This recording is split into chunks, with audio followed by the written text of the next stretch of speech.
Welcome to the Livfiit Listens podcast, a safe space of growth, personal development, and overall wellness with your host, Olivia Catania, diving into the realms of all things health, conscious living, mental expansion, and much more.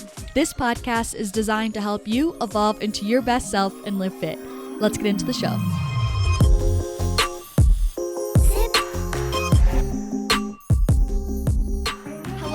Welcome back to another episode of the Livfiit Listens podcast. Just when I hit record, I glanced at the date and I'm realizing it's already April 8th. Where has this year gone? Like I know we're in Q2, but just like for some reason April 8th, I knew we were in April too, but like the 8th?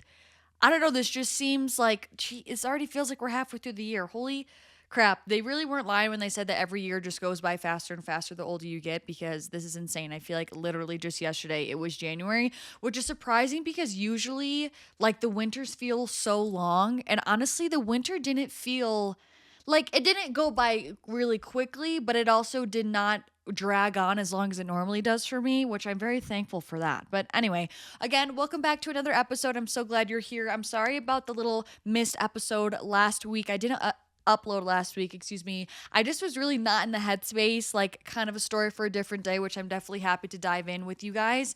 I just was having a really hard day mentally, and I just was like, I'm not in the space to create at the moment. So that was kind of why I just needed to take a break last week, kind of come back to myself, recuperate, regroup, touch some grass, literally and figuratively. And now we're back. I'm feeling quite a bit better. And today's episode is all about how to get out of your head and off of your phone to create from a heart-led place. Okay.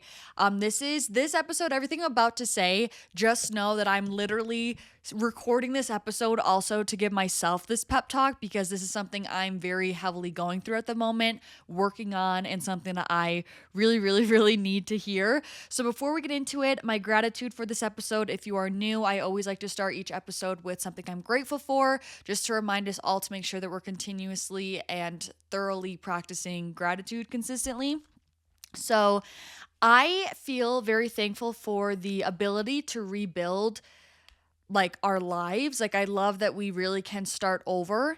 And I love that we kind of just can create anything in our day to day, like in our world, in our reality. And I know that's going to trigger so many limiting beliefs, in people's minds listening, but it really is truly so entirely true and valid. And I just am so thankful, because I kind of have been feeling stuck in my life recently, and I'm really remembering my power of like, you can actually change it. Like you can completely rebuild. If you don't love where you're at in life right now, like you have the power to change things, change how you're showing up every day, change how you're feeling, change your environment, change what you're pursuing, change where you're pouring your energy. And that's like a really liberating and freeing feeling. Like if you don't like where you're at in life, just change it. Like, and this doesn't need to be something that is super overwhelming, that you need to do everything all at once, overnight, whatever. It can be something that is a slow rebuild, but just having that freedom and that bandwidth and capacity is very empowering. And I guess I feel kind of also a little bit of a hint as to why I wasn't doing so well last week. I feel very liberated and excited that I can kind of start to take steps to rebuild my life and get to a place that I am like really, truly happy with, I guess. So getting into this episode, the background of this is that lately I have really been in my mind a lot. And I know so many people can relate to this, where we constantly feel like we need to, if things aren't working out, we need to think about it harder. We need to digest it more. We need to pick it apart more. We need to dissect it. That's the word I was looking for. And really try to take this analytical route in order to force things to make them work or to figure them out, whether this be in your corporate job, in your business that you're running. Like really this can apply to anything. Like we operate in a world that is so logic based and logic focused. And of course there's a time and place for that. And I'm not going to sit here and say that like everything just is about flow and your intuition and like everything is just, you just need to surrender and it will happen. Like I definitely am someone who's very balanced in the sense that there is 100% the time and place for using your logic mind and looking at things more analytically to kind of like figure out the next best route. But what I will say, when I'm so, like I said, everything's about a balance, right? So when I'm so in my mind, in my brain, so logical, so analytical about everything, everything. So such like critical thinking, trying to figure everything out. And for me, this really manifests in my work. Like, what's going to help with growth? What's going to perform well? How can I do this with brand deals and XYZ? It just is very like analytical driven. I don't really know how else to describe it. And when I get so far in that headspace, I feel so disconnected and just like an overdrive and unfulfilled and just passionless. And I think that, a large span of my audience is female. And of course, this goes for everyone. Like, everyone has masculine and feminine energies within them 100%. And again, this logical, analytical mind that we all carry is basically symbolic, or is an extension of the masculine energy, our masculine side that we all carry.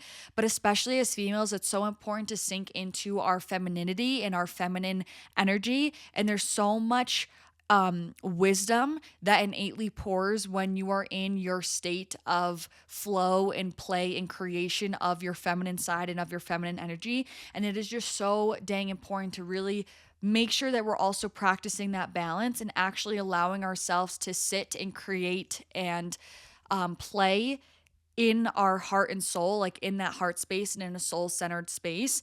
And when I take the time to go into that energy, that's when I find so much fulfillment. I'm so much more creative. Things make so much more sense to me. I have so much more clarity.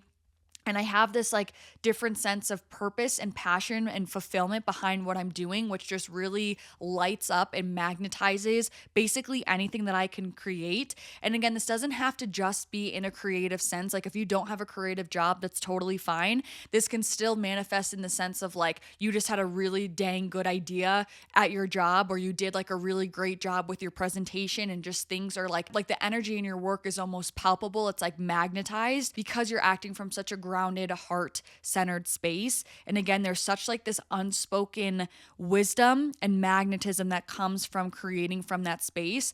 And again, we do need both of these things, right? We do need our logical brain, but we also need our soul-centered creation state. And if you're feeling like you're hitting a wall in your analytical mind, you can't think of any more ideas, you can't dissect it anymore, you don't understand why things aren't working, this is your sign and your invitation to really take a step back and allow yourself to just have fun and to go deep into your heart and soul centered space and allow yourself to tap into that innate wisdom that we all carry. Because the thing is, we all have an intuition and we all are connected to a higher sense of divine wisdom and consciousness within us, because we all are connected to source. That's like what gives us our life force. And if you go even deeper and like to our core makeup, we are just simply beings composed of consciousness.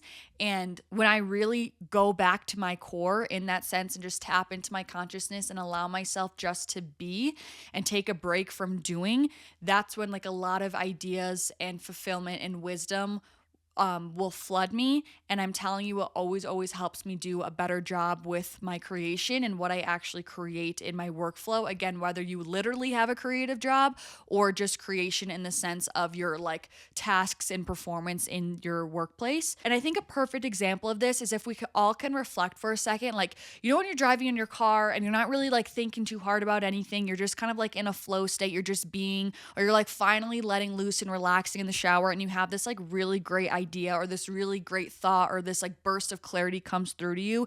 That's the perfect example where it's like you finally detach from the forcing of trying to figure things out, the analytics, the thinking through everything, and you allowed yourself just to kind of be and flow and surrender. And that's when you actually created the space. You eliminated the resistance of trying so hard. And that's kind of when this innate wisdom just like flooded your mind and came to you. It's kind of that exact same narrative what I'm talking about. It's like when you really allow yourself to give yourself the space and just quite literally chill and like be in your feminine energy of just like receiving mode, of surrender, of just being, that's when things will rush in. And I can really speak, especially for me, and if you guys can relate as well, anyone listening, if you do have a creative job or you are running your own business, like if I get too far, I have to balance it, right? It's important because I need to my masculine mind and my masculine energy to help with the organization and the doing and getting things done and all that sort of stuff. And really creating the container for my business. But I know there comes to a point where I get into overdrive and it's just I'm losing that spark and I'm losing the ability to kind of create magic in that container that I created from my masculine side. And that's when I need to sit into a flow, connect with my heart, connect with my soul, really think about what's touching me in this moment and have that be what's inspiring creation. Like I promise anyone listening, 10 times out of 10, when you create from that space, it's going to be more magnetic, it's going to be higher quality, it's going to be more moving because there's quite literally more heart and soul in the work that you do, and it's more authentic. And that inherently always is what touches people more, is when something's authentic, when it's purpose driven, when it has just that that spark behind it. I don't know how else to explain it. Like you can just tell when someone is in their flow state and when they're on it. And that I truly believe that really comes from tapping into this like beautiful, innate kind of feminine energy. And if you don't really if you're not resonating with my terms of masculine and feminine energy, that's okay. The interchangeable kind of, standpoint that I'm talking about from the feminine energy is just simply making sure that you're creating from your heart and your soul rather than being so caught up in our brain. And like I said in the beginning of the episode, like our society is just structured around living in a logical brain. Like everything is numbers driven, everything is let's analytically figure this out and this and that, and it's not really celebrated or it's not really encouraged to be like, what is your heart telling you? Like what is your soul urging you to create right now? And ironically enough, if you look around at our world today, everything is bland. It's like that kind of modern style where everything's black, white, gray, normal boxes. There's no like life, there's no soul, there's no character to anything. And I really think that comes from our society as a whole just being structured around living in this like just in our heads all the time, the structured analytical box that we keep ourselves in mentally. And so it's so important to balance that and allow yourself to detach and just flow and play and create. And that's where we bring that character. That's where we find those moving messages. That's when we actually can connect with people on a deeper level. That's when our work feels like it comes to life because it's actually magnetized with heart in it rather than just kind of this bland, passionless, surface level creation from the mind, you know? So I now want to talk about how to actually do this. How can we actually get out of our head? Because I know so many of you listening are probably like, damn, she's right. Like now that I think about it, this is why my job feels so soul sucking. This is why I feel like I don't have any spark in my day today. This is why I feel robotic going around my day. This is why I feel like I'm just on autopilot, is because I'm just so in my head all the time, logically trying to figure everything out, analyzing, overthinking all these things, doing, and I'm not allowing myself to be. I'm not allowing myself to play. I'm not allowing myself to surrender. I'm not allowing myself to like have fun and see things from a softened lens, and like actually be acting and living in my heart space and with the energy of love and with the energy of like actually my soul. So if you're thinking about, okay, well, great, I actually didn't even realize this. Now this is then brought to my awareness. How can I actually get out of my head and how can I actually get into my heart and create from a heart-led, soulful place? Then we'll get into how to get off of your phone place. So first and foremost, connecting to your heart is huge. And there's so many different ways that you can do this. For me, I love doing like breath work with my hands over my heart center, and just really breathing into that and just really putting my hand over my heart. That just allows me to like kind of almost have the mind to muscle connection, my gym side, but like touching the part of your body just really helps you like associate and like channel your energy and your intention and focus to that part of the body. And kind of doing the breath work with it allows me to really focus my energy on that space and envision it like kind of opening. I also am really big with visualization. So I will even do a chakra opening meditation, which that's kind of getting into a side tangent there. But chakras are basically energy centers. We have 7 of them, and we have a chakra that's right on our heart. It's called our heart chakra. And so I'll also do visualizations of like picturing that chakra opening and allowing this big bright light just to come directly from my heart and extend outward and like just be nice and big and open. You could also do like heart opening stretches and yoga poses that really just allow you to open up your chest cavity and really just basically activate your heart and like unleash your heart. And you guys know I'm so huge on meditation, but just sitting in stillness with my hands on my heart as well and just focusing my intention and energy and awareness to that heart-centered space allows me to remember it, energize it again, and then be able to kind of live from that space. So connecting to your heart is huge. It doesn't need to be this big complicated thing that seems like this multi-step process. Literally just channel your focus to your heart, energize that space of your body, that energy, and just set the intention to lead with your heart, to lead with love, live with love, and to act with your heart and mind pretty much. Second thing to do is more rest. Okay. This is hard for me, especially, and I know for so many people listening, especially if you're a workaholic, I kind of am like that.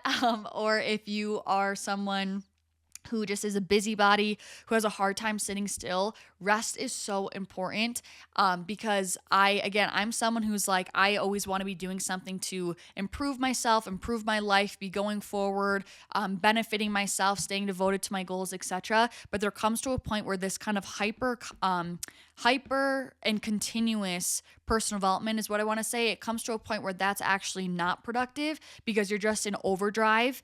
And there just is a kind of another example of a bell curve where there's diminishing returns the more and more and more you commit yourself to it without any rest and recuperation. It's the same thing if you were going to go, run sprints. You can't be sprinting continuously over and over and over again. Like, you're just eventually going to have burnout. Like, you need to rest to then be able to do another really strong sprint after that. So rest is going to look different for everyone, but just do what makes yourself feel recharged. Maybe it's a bath, maybe it's a skincare routine, maybe it's watching a movie, maybe it's going in a hot tub, whatever it is for you, just allow yourself to rest. Like, a big part of this as well was actually allowing myself multiple rest days out of the gym a week, not feeling like I need to go all the time, not feeling like I need to work all the time. It is unwinding with a movie. So just allowing yourself to actually rest. I promise you, rest is productive. And having that realization was honestly kind of life-changing because I was raised by a father who just thought you need to be productive 24/7. And I promise you, there comes to a point where it's just diminishing returns. And when you allow yourself to rest, you're able to attack your goals so much more efficiently and effectively once you have come back from your rest.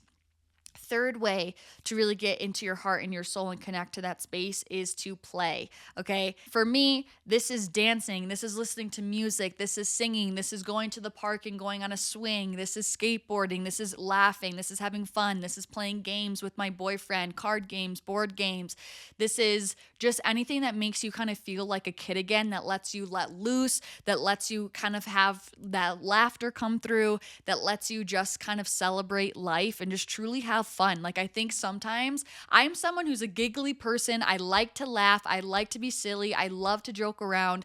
And I find that when I am so like not feeling fulfilled or I'm feeling like so flat energetically, I'm realizing like, oh my gosh, I've been taking life too seriously. Like, that's why. So play is so powerful, and it really does wonders again for allowing you really to get in your heart and your soul and really being able to act from a heart-led place. Next one is creation. This is huge, and I think this is something we've really lost as a society, especially with our current generation. We don't have hobbies anymore. Why? Because we're so stuck on our phones, which we're going to get into in the second half of this episode. Creation is huge, and honestly, that was a big reason. That was something that I really did this past week that really helped to fill up my cup. So creation, I want you to create something that doesn't have to do with work and doesn't have to do with performing for others pretty much. Like, do something that is for you, that fills up your cup, that allows you to create something. Maybe this is freaking crochet. Maybe this is embroidery. I have been doing clay creations where I literally make little things out of polymer clay.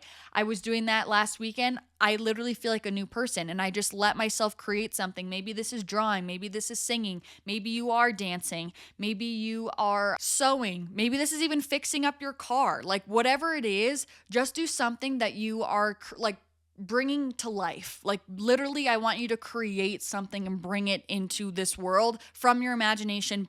Bring it into the physical world. Not only is this so incredible for our heart and soul and for really tapping into that feminine energy and just being in a whole different kind of production space, but at the same time, it also is so rewarding like finishing something in that sense and like quite literally bringing something from nothing. I just think it's so good for us for so many different reasons. So that's a big one. Create more. Create things, whatever it is. Maybe it's taking pictures, maybe it's a photo collage, maybe it's a video, maybe it's a cute little montage, maybe it's a vision board. Just create more. I promise your soul and your cup is going to be so much, it's going to feel so much more full. Next one is stillness, which I kind of touched on this in ways to connect to your heart. Kind of these are all, I guess I should have said like these are all different ways to connect to your heart, which was my first one. So basically these are all ways to connect to your heart. So stillness is huge for me, meditation. That's also when I will use those different kind of methods of breath work with my hand on my heart, visualization, things like that, heart chakra openings, things like that I will do during meditation while sitting in stillness. It really allows me to connect with my heart and also hear my intuition and hear my soul's nudges. The biggest thing is that we are constantly distracted in our day-to-day. Like everything is distracted. Like we have our phones all the time, notifications going off, we have emails, we have work, people are able to contact us 24/7, which is like is not normal. And so it's really not about like trying to go figure something else out. It's simply just about tuning out all of the noise that's in our day-to-day life and getting quiet. And that's when we can this is like, I guess what I should have started the episode with. Acting from our heart, hearing our heart, and being connected to our soul, that's how we naturally operate. This was like a really big thing for me overall in my like spiritual awakening and like in kind of my mindfulness journey, was that I always like when I initially started, I thought it was like something else I had to do outside of myself. And the biggest realization was that it's actually not about becoming anything else or like adding anything else on or figuring anything else out. It simply is about like peeling back the layers of our society, of our programming, of our distractions to come back home to ourselves, because our natural innate selves at our most conscious high vibe form, which is the way we were born, we are innately connected to our heart. We can hear our soul. We're in tune with our intuition. We don't have these limiting beliefs. We're not drowning in self-doubt and fear. Those are all things that have been conditioned and programmed onto us the longer that we've been living life and the longer that we're in society, that have just been passed on to us. But who you are, who we are at our innate core, which is our consciousness, we are all loving, expansive, heart-led, soulful beings. So this is all just simply ways for you to be able to come back home to yourself. And realizing that change in dynamic kind of really relieved pressure from me and really switched the dynamic of my approach. And I realized, oh wait, I don't need to be sitting here figuring out how do I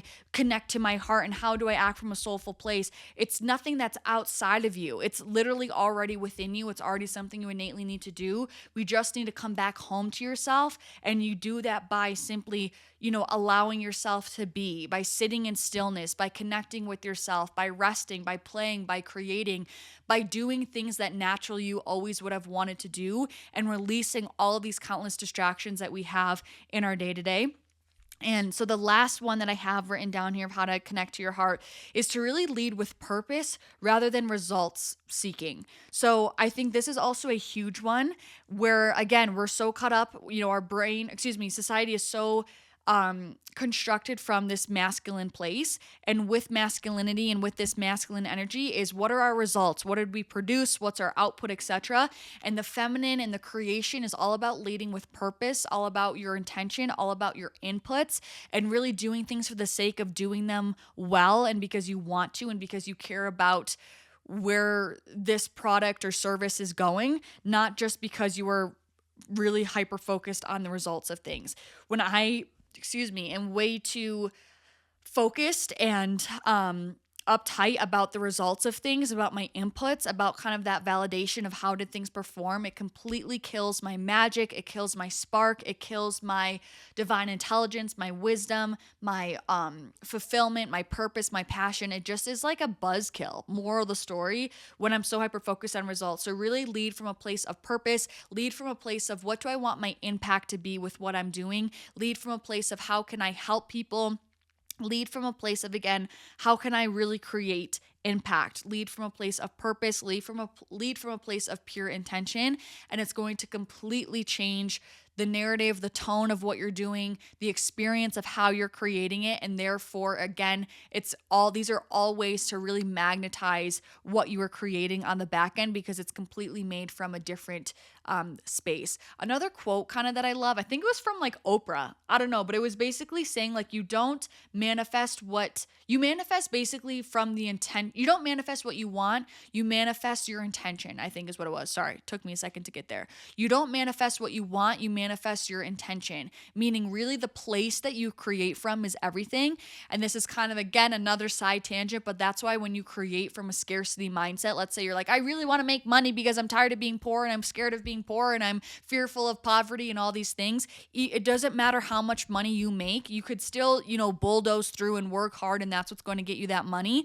But when you have that financial security, you're still never going to be able to enjoy it. You're still going to have that fear of poverty. It's never going to feel like enough. Why? Because you created from a place of scarcity and from a place of lack. So that's what is that energy is basically embedded in your manifestation now, is a way to look at it. And I don't want to call out people in my family, but I have a person who's very, very close to me who is living proof of that. They created great success and wealth. They beat poverty of how they grew up, and they still never feel like it's enough. They still to this day are scared of poverty because why? That's the place that they created from, and now it is embedded in the life that they created.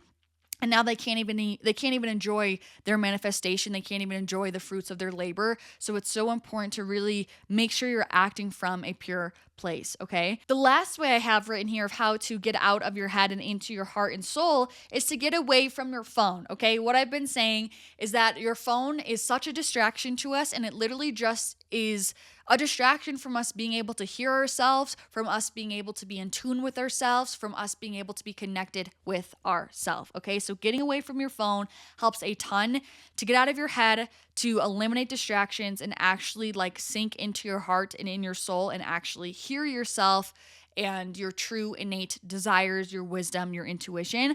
Getting off your phone is huge, and not doom scrolling is absolutely huge. Okay, game changing. This again is something that I really, really need to hear. And I find myself, I work in such an interesting, my work environment, I should say, is just so interesting because it is the same place that people, it's just so distraction heavy. People go there for recreation purposes and entertainment, but that's also my place of work. So I'm on there a lot because I'm working and posting and editing, but at the same time, and I kind of need to understand things for like market research and making sure like I'm just knowing what's going on. But on the back end of that also, it's like I'm working where I'm playing and I'm playing where I'm working. And so it's really hard to kind of draw the line there. But so with it, I'm really trying to be much stricter about my phone usage. And it's basically just, it can be an energy leak. If you're not intentional with it, every time you're scrolling, interacting with people's posts, you are expending energy. And it could be an energy leak that you're not even realizing. And that's why it's an energy sucker at the end of the day. That's why we don't feel recharged after doom scrolling. That's why we don't feel lit up and, energized after we spend a lot of time on our phone. That's not to say that it's a bad thing. Again, it's more so just, again, how we use it and making sure that we are constantly intentional, and too much of anything is just that. It is too much. So we really have to make sure we're practicing the balance of this and knowing where our limits are, where we're still able to draw the inspiration or entertainment, whatever we're looking for with social media, but allowing it to stop when we get those doses that we're kind of seeking, and having that be done rather than getting caught and just continuously scrolling with no intention and not even any awareness that we're still scrolling. So I want to share some of my tips for being able to get off of your phone and to stop doom scrolling. If you're watching on YouTube, I do have my phone in my hand because I answered this on an Instagram question box, and I'm basically just going off the points that I wrote there because I just wanted to share it with you and bring it to my podcast listeners. So first thing that helps me a ton is to not go on my phone until I've at least gotten up, started my day, and even eaten breakfast. That's when I'm like really on my shit. I will wait till even, again, after I've eaten breakfast to go on my phone. Primarily, mainly like social media and checking emails. It's absolutely insane how much less likely I am to sit on my phone and just like be scrolling forever throughout the day if I don't start the first like 10 to 20 minutes of my day on my phone. I mean, it's really not surprising. That's why I'm also so huge on my morning routines. The beginning of your day, your morning really does set the tone for your day because of the state that our brain is in, especially when we first are waking up. Like our brains are just in a very malleable position. We're still kind of in that theta brainwave state from sleeping, which is just a very impressionable state of our mind. And so whatever you're doing in the beginning of your day, in the very beginning, that's what's setting up the tone for the rest of your day. That's like you kind of want to think of it as like you're basically picking which mountain you're rolling your ball down for the day, basically meaning that like you set the tone, and whatever tone that you set, that's the momentum that's going to carry you through the day. So you can even set the ball going down like a productive mountain, or you can set the ball going down a self-destructive distraction mountain. And it really depends on how you start the first few, like 20, 30 minutes of your day. So again, not going on my phone until like after breakfast, till I've calibrated, till I've like gotten my ducks in a row for the day. Literally game changing. Next thing that I do to help is I do have a time limit set on my social media apps. The thing is, you can still turn off, like it basically will give you an alert when you've hit your limit. You can like technically ignore it. So that's kind of where it can get hard, especially if I'm like in the middle of posting or doing something and it comes up.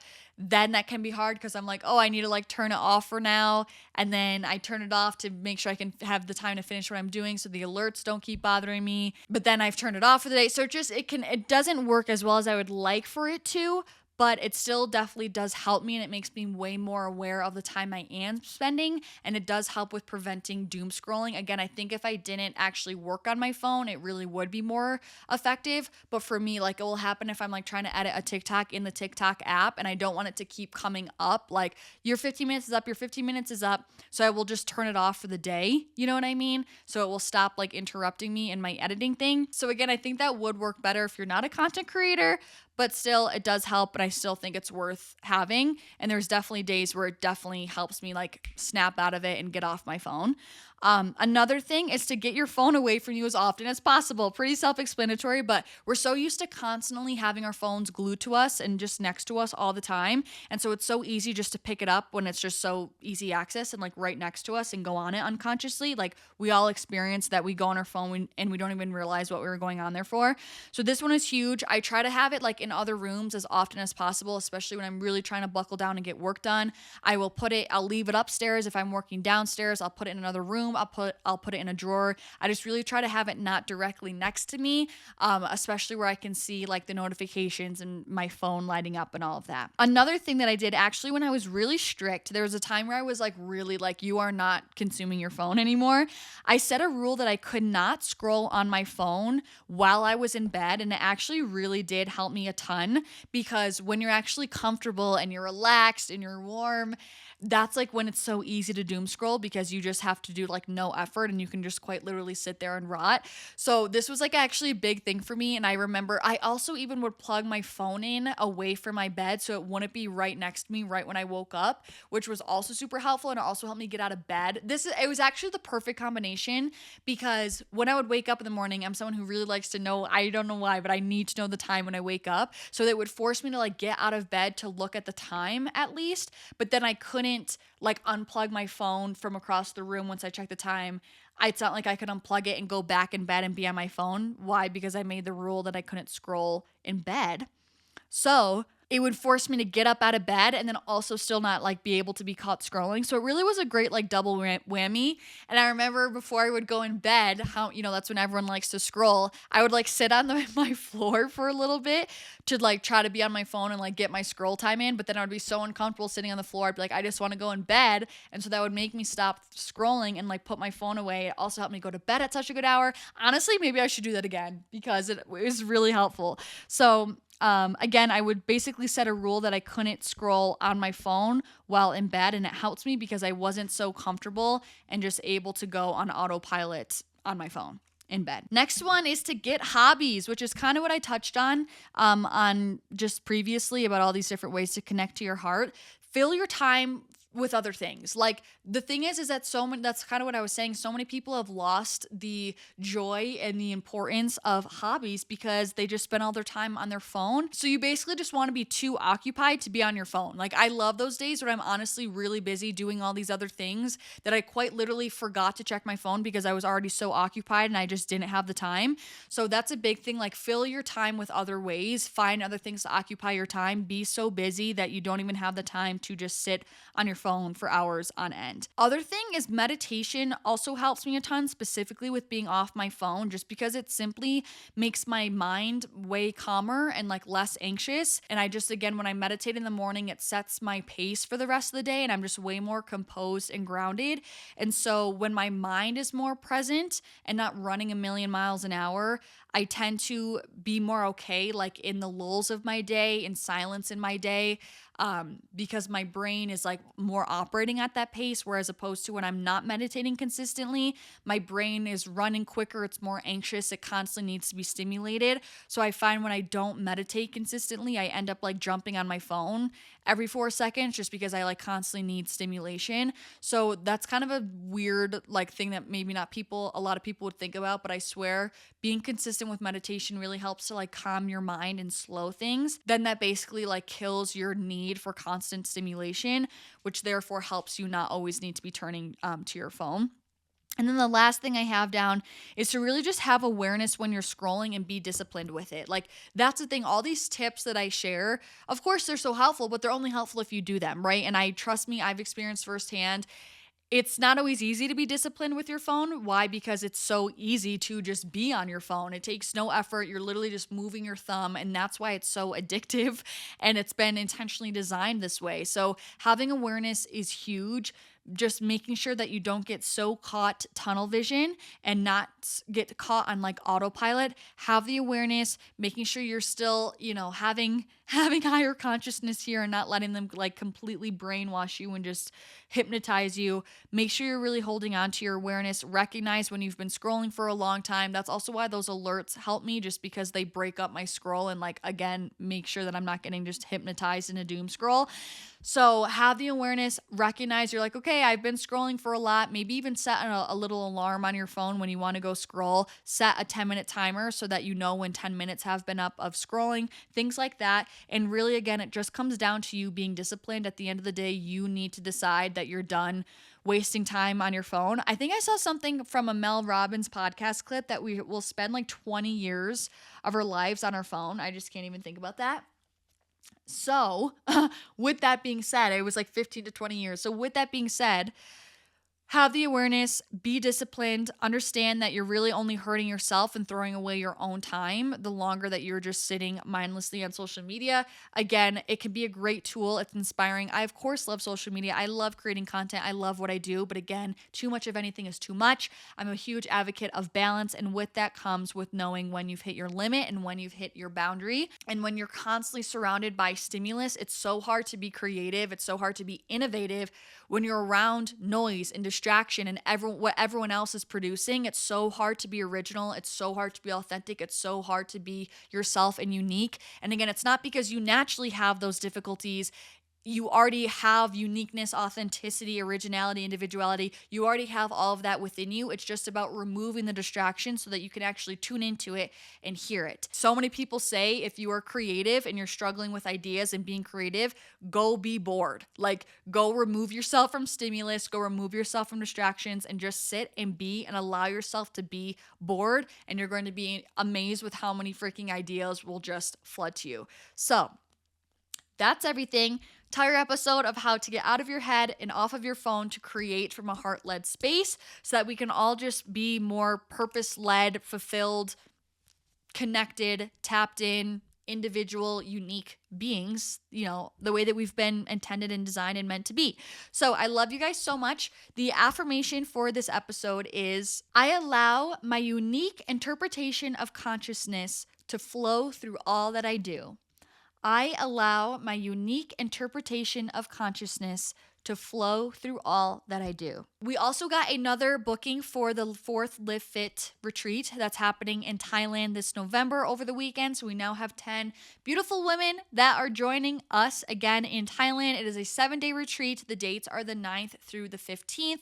We're going whitewater rafting. We are going to see multiple waterfalls. There's a Thai massage. We're doing a lot of like cultural immersion activities to really integrate into the community in Thailand. And then I'm also hosting 6 different mindfulness workshops that have to do with like journaling, meditation, and movement. Honestly, half of the girls who are coming have been on previous retreats of mine, which is crazy. This is like the highest re-sign-up rate I've ever had, but it really makes my heart so happy because it's just proof that the girls who come really do love their experience and want to come again and join. So I'm so thankful for all of the beautiful 10 women who have joined. I've been getting some messages from girls who want to kind of talk about it, hash it out, just get more information about the retreat, so that if that's you, please don't hesitate to reach out to me. Just DM me at Livfiit. I would love to talk about it, kind of see where your head's at, discuss anything, answer any questions or concerns that you may have about the trip. But it really is a beautiful experience. It's the perfect opportunity just to connect deeper with yourself, actually get out and travel, experience a new culture, be humbled in a new place, a new location, and of course, see some really beautiful landscapes in the beautiful country of Thailand. So I'm very passionate about travel. I'm very passionate about mindfulness. I'm very passionate about getting out of your comfort zone and putting yourself in new environments. And I'm very passionate about really creating connections with like-minded, purpose-driven women. And this is the most perfect container to do that in. So again, if you want any more information, I will have the trip page linked down below in the show notes to the Thailand retreat. Or again, you also can message me on Instagram if you have any specific questions that you would like to talk to me about.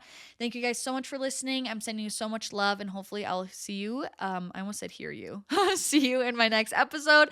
And if you haven't already, it would mean the world if you can leave a rating or review. It will really help this podcast grow so that we can then therefore impact more lives. So thank you guys. I love you guys so much. And again, hopefully I'll see you in my next episode.